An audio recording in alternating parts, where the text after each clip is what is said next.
Good morning, everyone, and welcome to our class, Art Appreciation. We are now on the week 6, module 6, under still chapter 3, the aesthetics, the study of art and beauty. And today we will study or we will learn the Eastern art and the Filipino aesthetics worldview.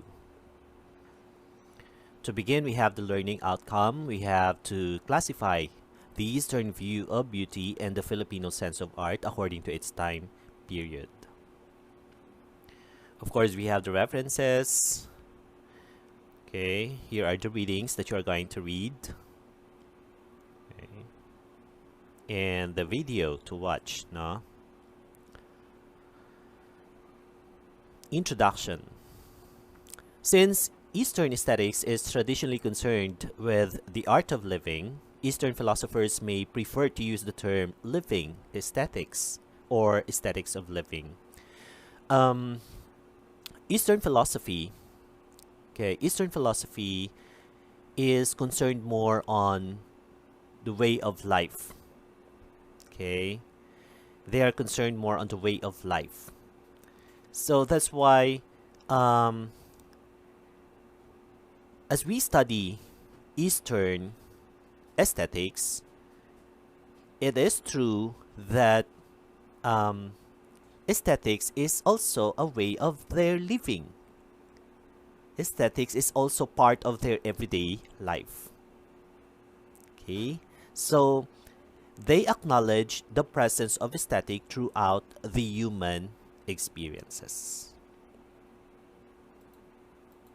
Okay. Let's have a trivia. Did you know that painting started from prehistoric man? So prehistoric men used the red ochre, okay, and the black pigment. Okay.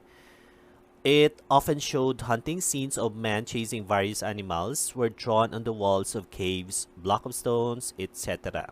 Some are found in China. So every time they chase various animals, okay, pag pinatay nila yan, okay, they will get the blood, patutuyuin nila yon, tapos yun yung ginagamit nila for paintings.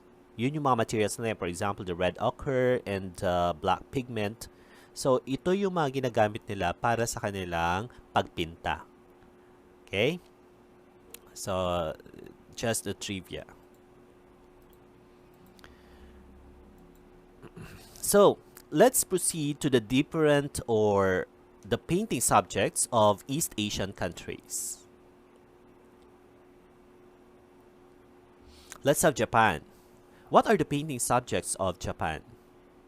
Okay, it could be the scenes from everyday life, could be the narrative scenes crowded with figures and details. Okay, so ito yung mga subject nila pa every time they paint, no? Mga different scenes, scenery, no? Mahilig sila dyan. Okay. How about China? Ano yung mga painting subjects nila? So, mahilig sila sa mga flowers and birds. No? Pag nagpipaint sila, dapat mayroong mga flowers, mayroong mga birds. Okay? And it should be in the landscape orientation. Okay? Palaces and temples. Hindi mawawala yon, yung mga palaces, yung mga temples. The human figures. Okay? Animals as well. The bamboos and stones. Okay? Kasi later on, we will show you different paintings, no, na nandoon talaga kasama itong mga ito na binabanggit natin, no, yung mga subjects na yan. And they have really explanation as to why they are putting the subjects in their painting. Let's have the country Korea. Ano naman yung mga subjects nila pag sila ay nagpi-paint? Again, it should also be in the landscape paintings. Minwa, or the traditional folk painting. And there are 4 gracious plants, the plum blossoms, orchids or wild orchids, chrysanthemums, and bamboo. Okay. Portraits. Okay. So, what are the important aspects that we have to remember in East Asian painting? Landscape painting was regarded as the highest form of Chinese painting. So every time you see a Chinese painting, it should always be in the landscape painting, in the landscape orientation. Why? The Chinese term daw for landscape is made up of two characters, meaning the mountains and water. So kumbaga yun yung representation ng landscape, no? It's always mountains and water. Bakit? It is linked with the philosophy of Taoism, which emphasizes harmony with the natural world. So kaakibat nito yung harmony, no? Yung harmony sa nature. That's why it is always in the landscape painting. Okay? Because it means mountains and waters. So here, the three concepts of Chinese arts, we have the heaven, the earth, and the humankind or the yin-yang. Okay? Ano ba tong yin-yang? Okay, so this is the yin-yang. You see, it is, the painting is in the landscape orientation. Okay? Yin-yang, it's a male and female. Okay? Yang, let's proceed to yang. Yang represents the light, the bright, and the sun. Okay? Strong, assertive, dry, hot, fire. So, yan daw yung mga characteristics ng lalaki. No? Positive charge. So, meaning, siya ay heaven. Okay? So, yung mga lalaki represents heaven. Okay? Kasi nandoon yung light, nandoon yung bright, nandoon yung sun. Okay? How about the yin? Okay? Yin represents dark, moon, recessive, nurturing, damp, cool, water. Okay? Sila yung nagdi-nurture. Sino yun? Sila ay yung mga babae. So, tignan mo yung mga characteristics ng yin, no? Mga babae, they are recessive, no? They are cool. Sila yung nagdi-nurture. Sila yung water. Okay? So, if yang is a positive charge, yin is a negative charge. Okay? If yang is heaven, yin is earth. 'Di ba sa feng shui, no? Sa feng shui, naniniwala talaga sila sa mga naniniwala sila diyan sa mga sa negative vibes, no? Mga positive energy. Okay? Yan yung mga pinaniniwalaan nila sa feng shui, no? Okay. Excuse me. So, what are the important aspects in East Asian painting? Silk was often used as the medium to paint upon, but it was quite expensive. Kai Lun invented the paper in the 1st century AD. The invention of paper provided not only a cheap and widespread medium for writing, but painting became more economical.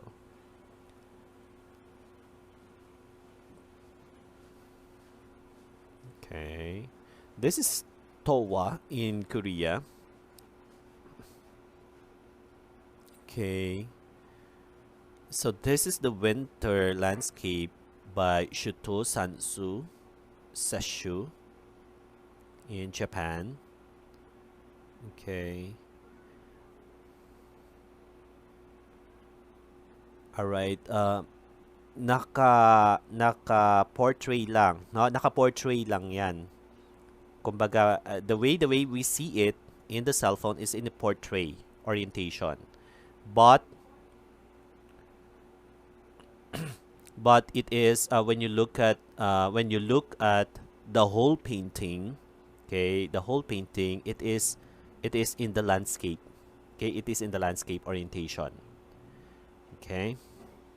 So yan, oh, 'di ba? Prominent. Makikita mo yung mga mountains, yung river.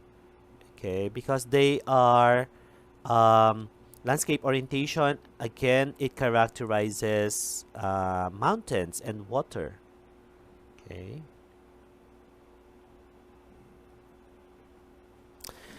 So these are the important aspects in East Asian painting. The ideologies of Confucianism, Taoism, and Buddhism played important roles in East Asian art. Okay, so the idea of Confucianism, no, Confucianism is more on nature. Okay, so it's more on nature. Taoism emphasizes harmony with the natural world. Okay, and Buddhism is again, as I have said, Buddhism, the philosophy of Buddhism, it's a way of life. Okay? So, itong tatlong ito, yung idea nila, played an important role in East Asian art. No, pag kinumbine mo silang tatlo, they really played a necessary role in East Asian art. Chinese art expresses the human understanding of the relationship between nature and humans. Okay. This is Shenzhou.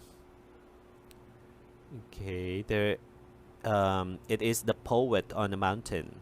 Uh, okay, in China. See, notice it is in the landscape orientation. Again, another important aspect in East Asian painting. The history of Korean painting dates to 108 or 108 CE when it appears as an independent form. It is said that until the Joseon dynasty, the primary influence of Korean paintings were Chinese paintings. Okay, mountains and water are important features in Korean landscape painting because it is a site for building temples and buildings. Landscape painting represents both a portrayal of nature itself and codified illustration of the human view of nature and the world. Okay, let's have calligraphy. Okay, what is calligraphy? Ano ba itong calligraphy?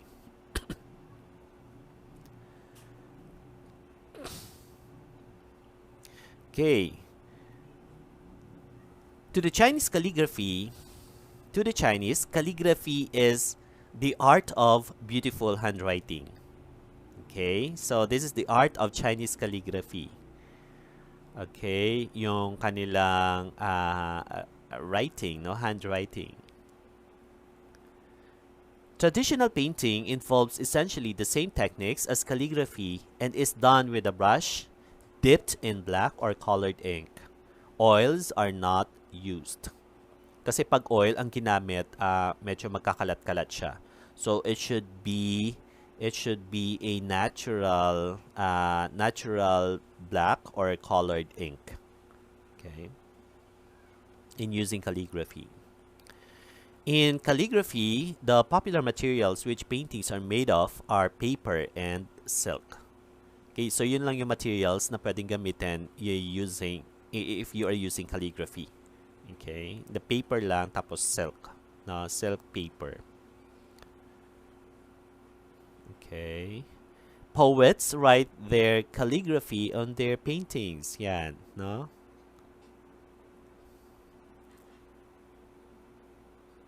Okay, so those are, yung mga calligraphy. Okay. Here.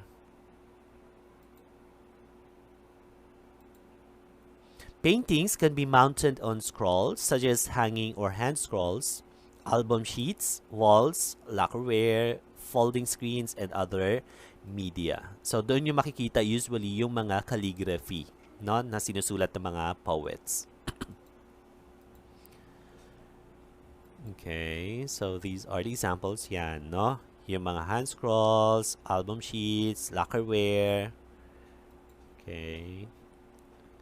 Alright, so ito yun yung hanging or hand scrolls. Okay, let's proceed to Kangxi. Kangxi is the legendary inventor of Chinese writing. He got his ideas from observing animals, footprints and birds, claw marks on the sand, as well as other natural phenomena.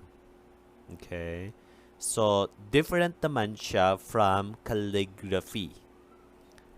Okay. Excuse me.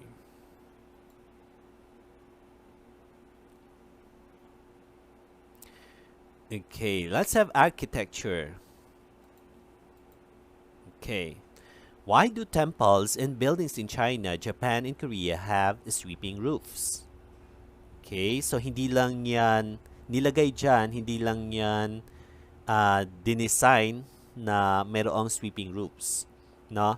Meron yan siyang purpose kung bakit siya ganyan. No? Kung bakit ganyan yung design, bakit ganyan ginawa yung architecture, yung architectural design niya. Okay? East Asian temples and houses have sweeping roofs because they believe that it will protect them from the elements of water, wind, and fire. Okay? So, 'di ba, sabi ko nga sa inyo kanina, tayong mga Asian, no, we especially Chinese, they firmly believe on the feng shui. Okay? At doon nila tinitignan sa apat na anggulo na 'yon, no? The water, the earth, the wind, and the fire. Sa four elements na yan. Okay? So, for them, sabi nila, itong mga sweeping roofs na to, sila yung nagbibigay ng protection from the four or from the elements. Okay? The water, the wind, and the fire. Okay? Yan, tingnan natin. No? Buddhists believed that it helped ward off evil spirits which were deemed to be straight lines. Okay, yun naman yung paniniwala ng mga Buddhists, no? The figures at the tips are called roof guards. Ito, no? Makikita mo. Yan. So, para silang mga security guard, no? At the tip, meron doong mga figures, maliliit na figures. Okay. And sila yung tinatawag ng mga roof guards, no? To protect yung isang temple. So, what are the main types of roofs? No, in the architectural design, they have excuse me, straight inclined. Yan. Okay, straight inclined lang siya. It is being said as it is more economical for common Chinese architecture. So these are the main types of roofs, multi-inclined. Okay. All right. Roofs with two or more sections inclined. Okay. They are used for residences of wealthy Chinese. Okay. So, ano lang siya, roofs with two or more sections inclined. Wala pa siya mga roof guards, no? So, may another main type of roof, the sweeping. Ayan na yung sinasabi natin kanina, no? Okay, sweeping is usually found in the temple, no? Temple building. They have curves that rise at the corners of the roofs, usually reserved for temples and palaces. Okay, so those are the architecture in the Eastern, no, especially in Chinese. Let's have woodblock printing. Woodblock printing is a technique for printing text, images, or patterns used widely throughout East Asia. Okay.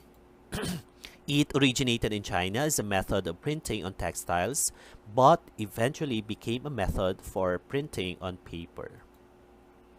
This method was adopted in Japan during the Edo period in 1603 to 1867 and became one of their oldest and most highly developed visual arts.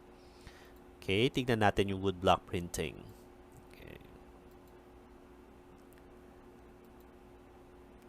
Yan. No, this is an example of the woodblock painting. This is the Great Wave of Kanagawa. Okay. Painted by Kanagawa Okinami Namiura. Okay. Yan. Another example of the woodblock painting. All right, these are another examples of the woodblock painting. Ukiyo-e. This is the best known and most popular style of Japanese art.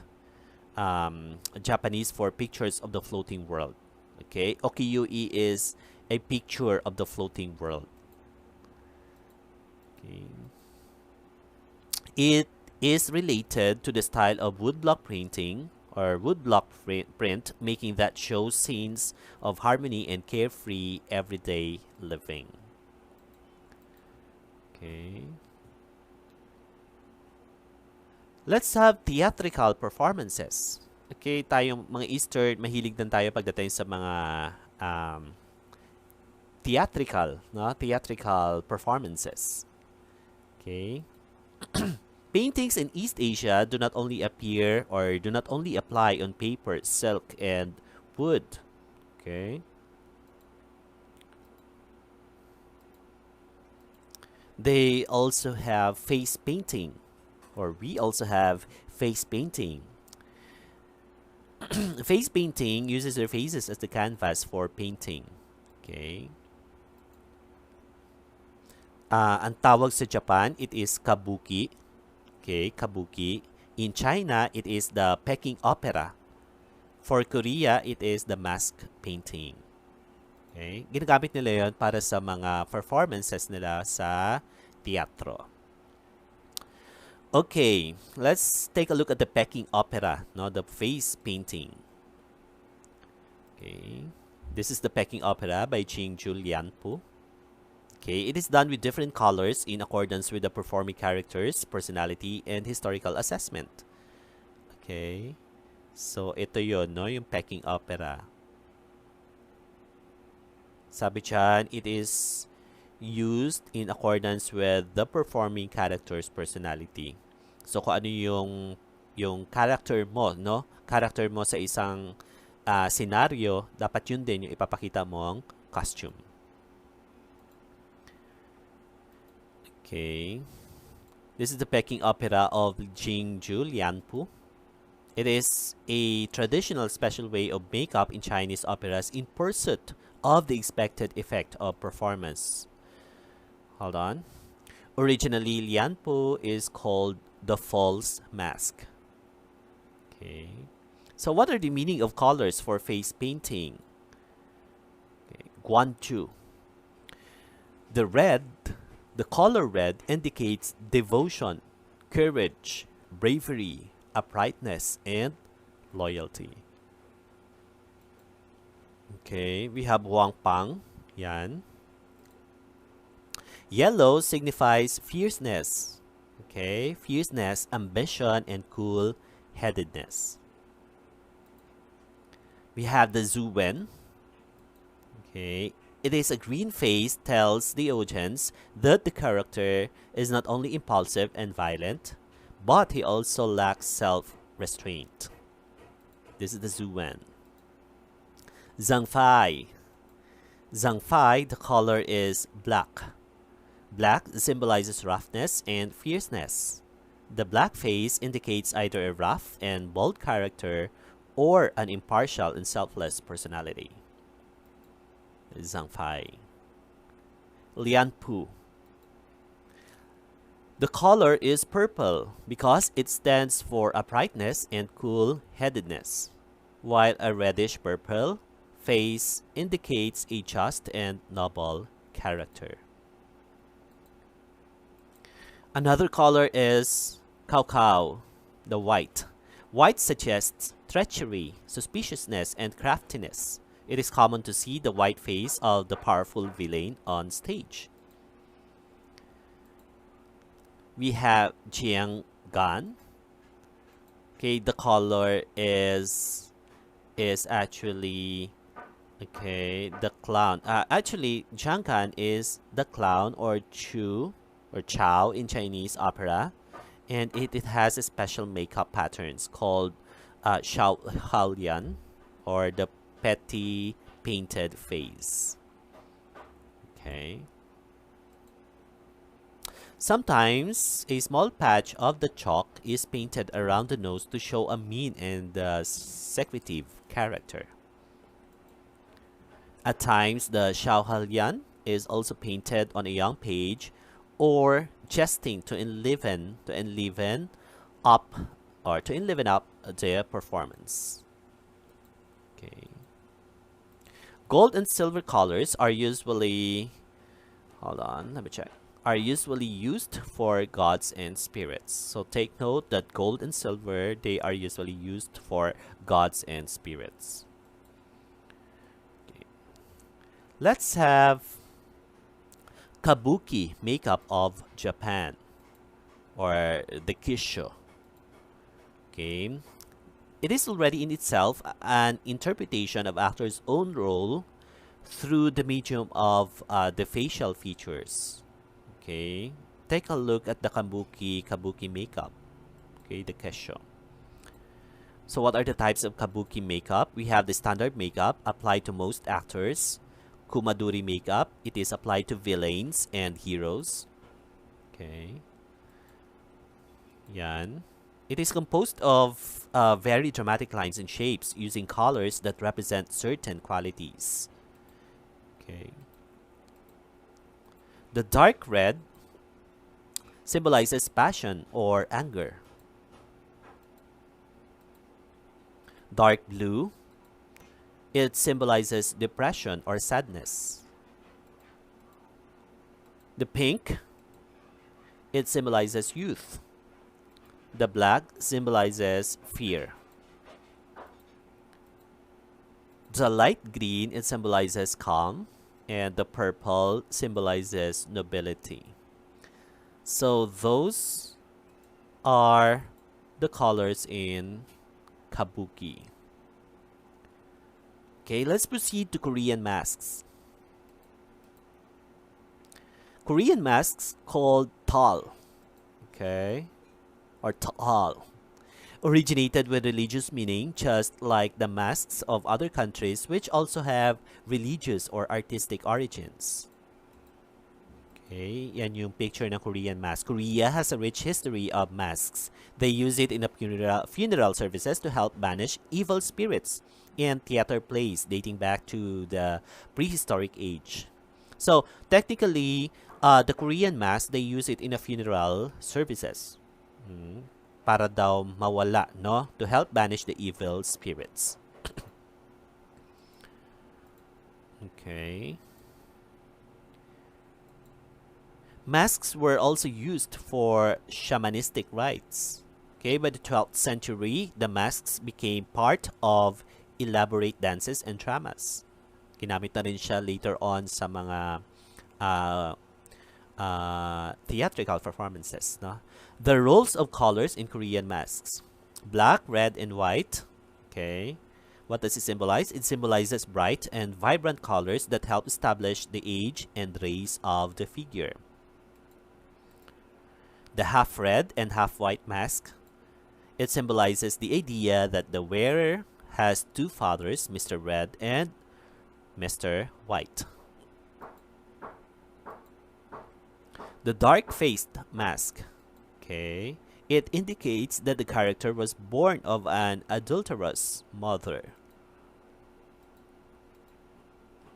Some masks have moving parts like winking or shifting eyes and moving mouths. To further add to the lifelike features of the mask, black fabric is draped from the top of the mask over the wearer's head to simulate hair.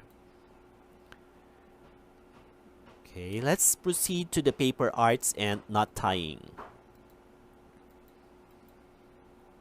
So, what are the paper arts of China, Japan, and Korea? So, who invented the papers? Paper has a great function in the development of arts, not only in the East Asia, but all over the world. Paper was first invented by Kai Lun of the Eastern Han Dynasty in China. It is indeed one of the greatest contributions of ancient China in the development of arts.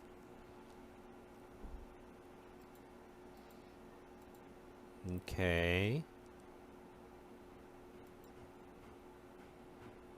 Ayan, no? So, parang meron siyang naka-embedded na mga paintings sa mga paper. Okay, these are the knot tying. Okay, di ba ginagamit din natin to sa mga feng shui sa ngayon, no? Alright. Mga pampagood vibes, no? For protection. Okay. Yung color red, they are, excuse me, they are they are fond, no? They are fond of using the red color because it symbolizes power. Okay, so it is powerful to drive away negative vibes, to drive away evil spirits. Okay, so yun yung mga paniniwala, no? Yun yung mga belief ng mga feng shui experts.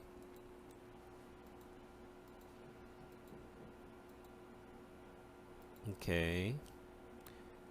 So these are made of papers.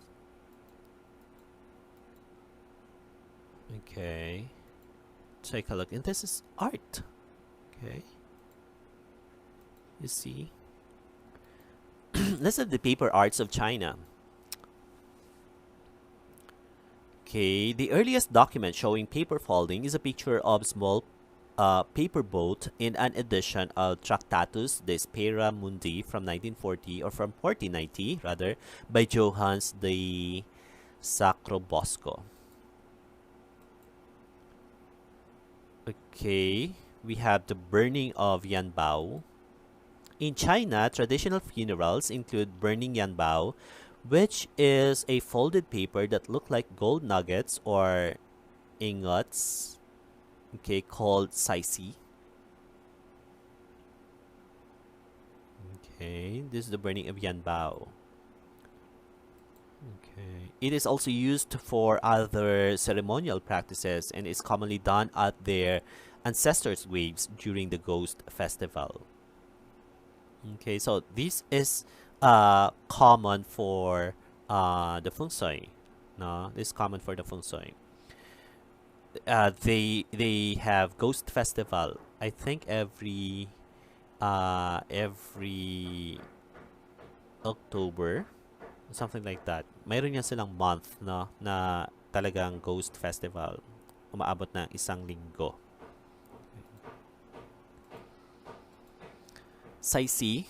This is a type of silver or gold ingot currency used in China until the 20th century. The name is derived from the Cantonese words meaning fine silk.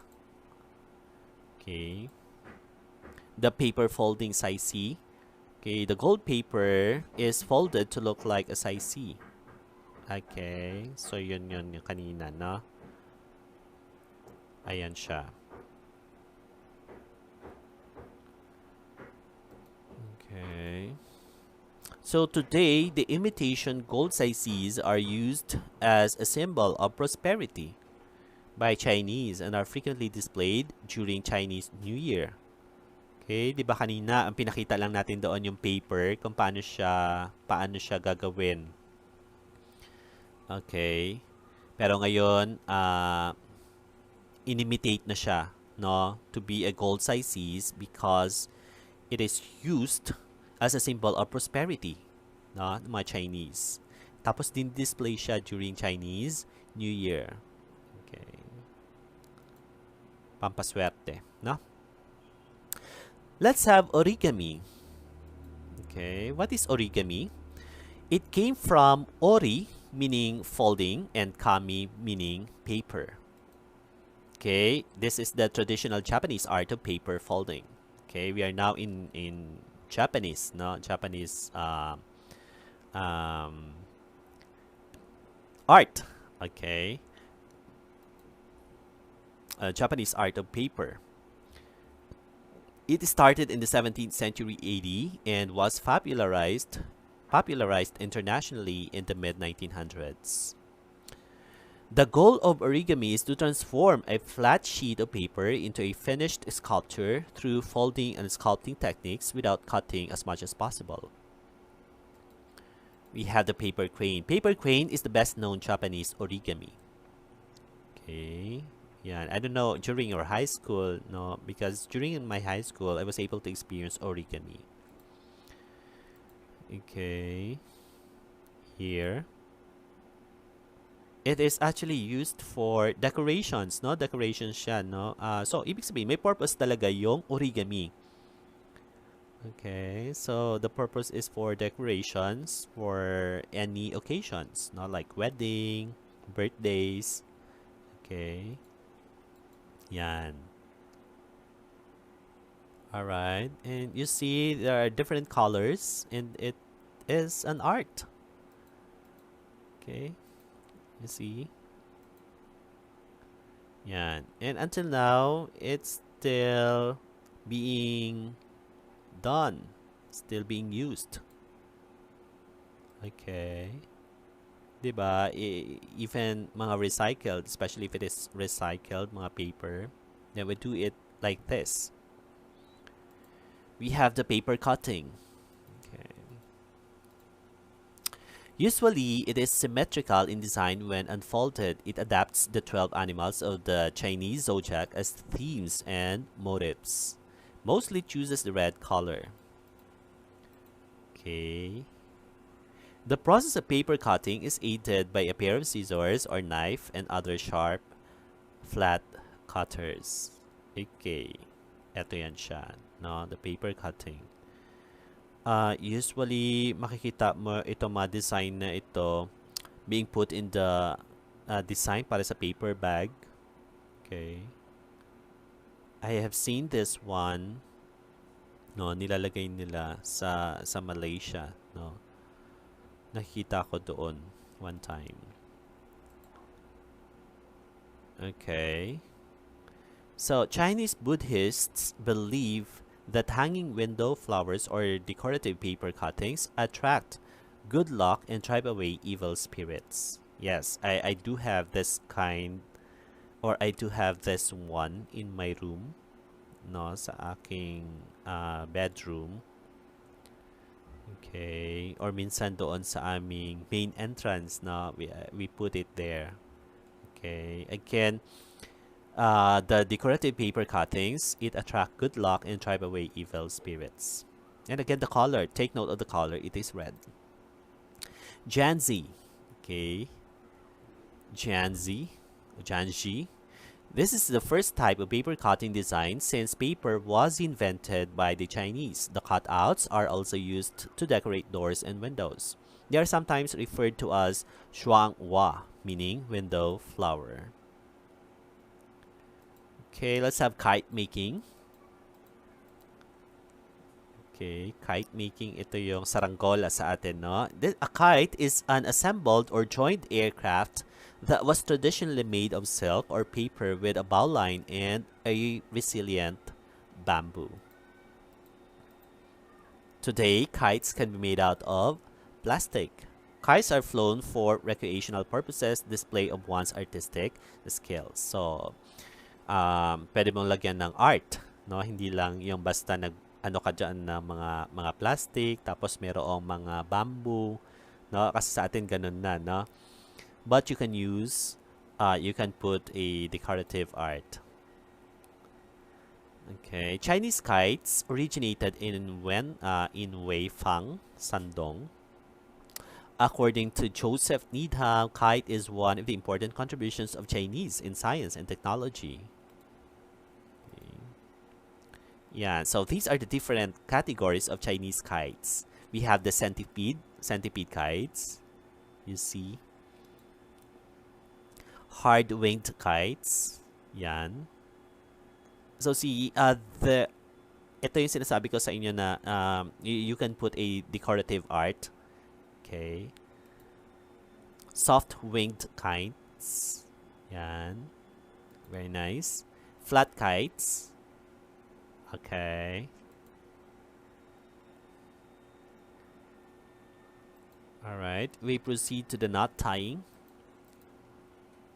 In Korea, decorative knotwork is known as made up or called tray or double connection knot, often called Korean knotwork or Korean knots. Okay. So let's see if there is a difference between Chinese knot tying, okay, and Korean. So it's almost, they are almost the same. No, they're almost the same. Okay.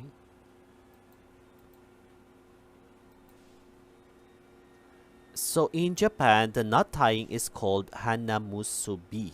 It emphasizes on braids and focuses on individual knots. Okay, so let's have an analysis of aesthetic terms according to Filipino anthropology. Kovar, pagkataong Pilipino, and the concepts of labas and loob. Yan yung konsepto ni Kovar, no? Ang pagkataong Pilipino and the concepts of labas and loob. Hey, Hokano naman, it is the Filipino aesthetic worldview. Okay. When we say worldview, a way people look at the universe, or the people's picture of the universe that lies deep in the heart of a culture. A culture is a system of symbols and meanings people use to organize their ideas, which they express through language. Language contains words that carries culture. Okay, so analysis of the meaning of words in a language is analysis of the form of culture on which lies people's worldview. Okay, so these are the dimensions of Filipino worldview: the natural, biological, communal, social, normative, ethical, moral, aesthetic, teleological, and ideological dimension. Okay, so dito natin titignan kung ang dimension na tinitignan natin in Filipino worldview ng beauty or ng art. Okay, so dito natin titignan from these dimensions of Filipino worldview ng beauty. Okay.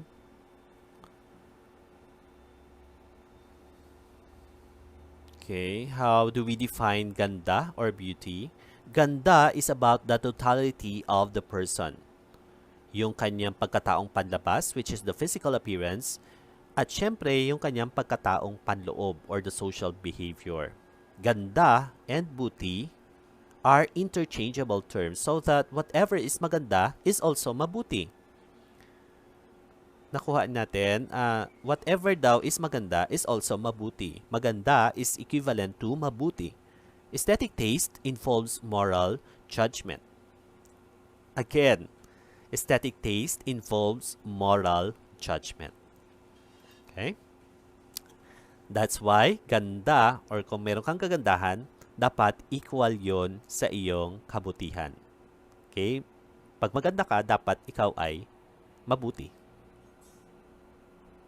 Okay? So, equivalent. So, that's why there is an aesthetic taste that involves moral judgment. Okay? Diba? Okay lang na,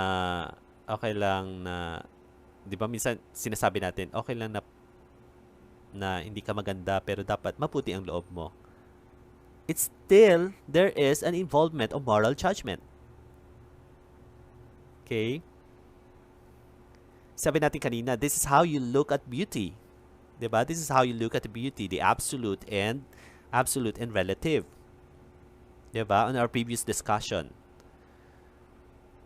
Ito ang pananaw mo sa tao na hindi naman siya kagandahan. Pero dapat mas maganda kung may kabutihan din ang kanyang kalooban.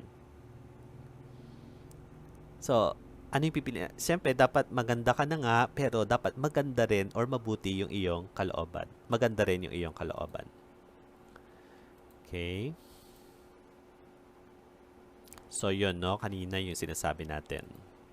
Aesthetics of Filipino Personhood. Okay, you can watch it by yourself. Okay. Okay, so what are the categories of ganda? Okay. We have dilag, alindog, and trikit. Okay, when you say dilag, it is gorgeousness. Okay, under the dilag, meron pa yung mga categories, no? Riyangya, dingal, or magnificence, inam, or goodness. So, yan yung mga categories niyan, no? Under inam, we have kisig, we have gilas. Okay. Alindog, if you are maalindog, you are charming, no? Ikaw ay malambing, ikaw ay maamo, no? That's why mayroong mga maamo yung mukha. Okay? Meron din mga malalambing. And that is under the category of alindog, no? Ikaw ay malindog, ikaw ay ma-charming. Rikit, you are lovely. Okay? Under rikit, you are makinang, radiant, and ningning. Okay? So under makinang, meron pang kintab, no? Ikaw ay kumikintab, ikaw ay kumikislap, no? Luningning. So, iyan, ang dami nating mga categories of ganda. Okay? Nandyan yung mga explanation. Okay. Okay, the phenomenon of ganda as an affective phenomenon, ganda is judged in terms of the emotion or the sentiment it invokes from the perceiver. Okay? Nakakabighani, okay, nakakaakit, nakakatawag ng pansin. So, it invokes from the perceiver, kung ano yung kanyang sentiment na nakikita sa iyong kagandahan. Nakakabighani ka, no? Nakakaakit ka. So, nakakatawag ng pansin. As an olfactory sense phenomenon, ganda is judged through scent or sense of smell. Okay? Pag, di ba, minsan, may naamoy kang ang bango na kanyang pabango, and minsan, ay, ang ganda niya kasi mabango siya. Di ba? Parang ganun yung ating connotation. Pag mabango yung isang tao, then we feel her as maganda. It feels or it feels or smells clean, no, malinis haplusin or amoy malinis. So we generally categorize them as maganda. Diba? Okay, as behavioral ethical phenomenon, ganda is judged in terms of action, public appearance, or human relation o gali. So, pag ikaw ay mainhinhin, ikaw ay mabait, ikaw ay magalang, then that's an equivalent to maganda. Diba? As a physical phenomenon, ganda is judged as a concrete entity with physical attributes. So, pag makinis ang balat mo, no, maamo ang muka, matipuno ang katawan mo, you have the healthy body, matikas ang tindig, then you are termed as maganda. No, you are termed as maganda. As a capability phenomenon, ganda is judged as the ability to perform work or do things. Masipag magtrabaho, magaling magluto, mahusay kumanta, no? Then, you are associated with maganda. Ikaw ay maganda, ikaw ay gwapo, no? Pag magaling ka magluto. Okay? So, here, no, pag tinanong mo yung kaibigan mo, no? Oh, kumusta yung hindi ko pa nakikita yung boyfriend mo, no? Gwapo ba siya?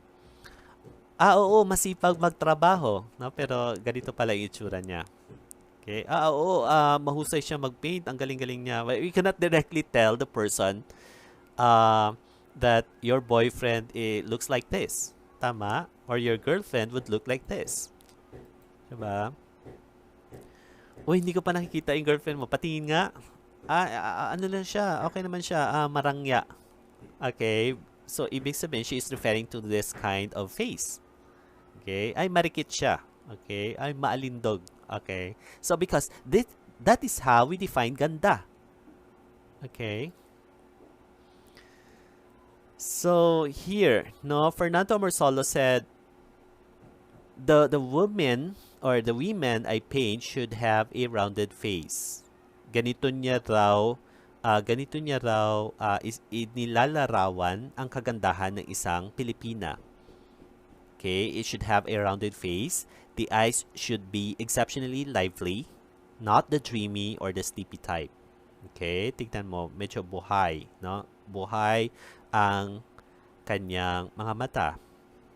The nose should be of the blunt form but firm and strongly marked. This is the ideal Filipina beauty and should not necessarily be white complexioned, nor of the dark brown color of the typical Malayan, but of the clear skin or fresh colored type, which we often witness when we met a blushing girl.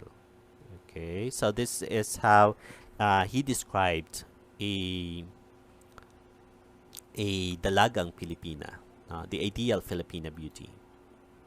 Okay, so here, The Fruit Gatherer by Amorsolo, the painting of Amorsolo, The Fruit Gatherer, The Woman in Tobacco Field, okay, The Smiling Palay Maiden. You see, take a look at the eyes.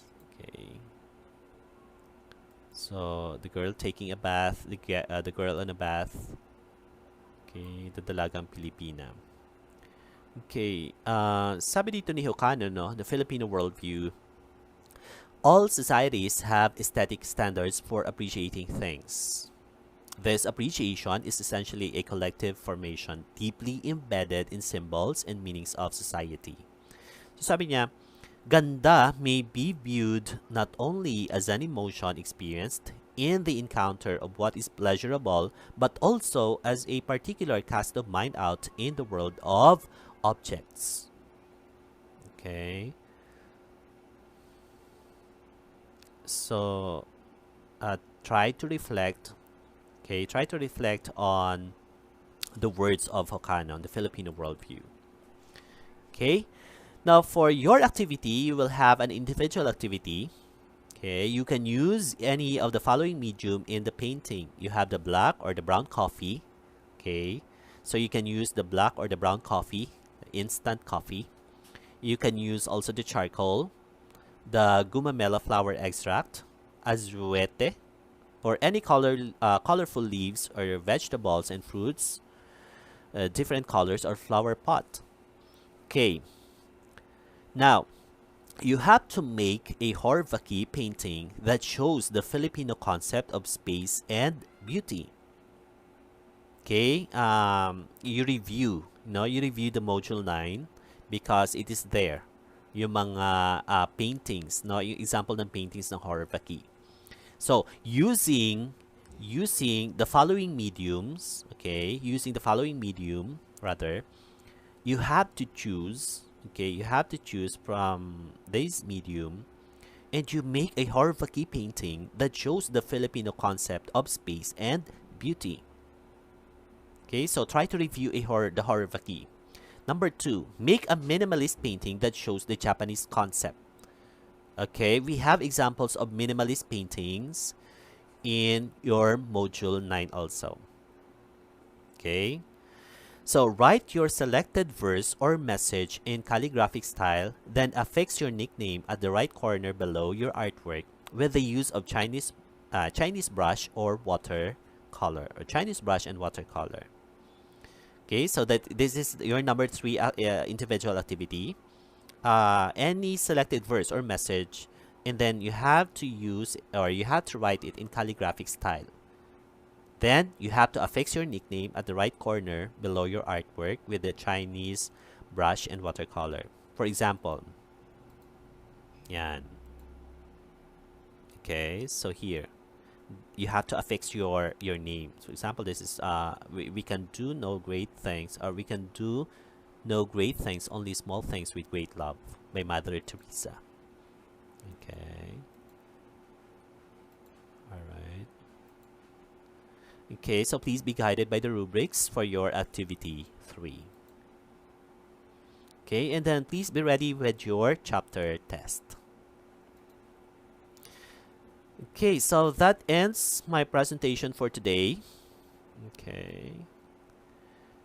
for our topic, the Eastern art and the Filipino aesthetics worldview. Well, thank you so much for listening. Do have a great day.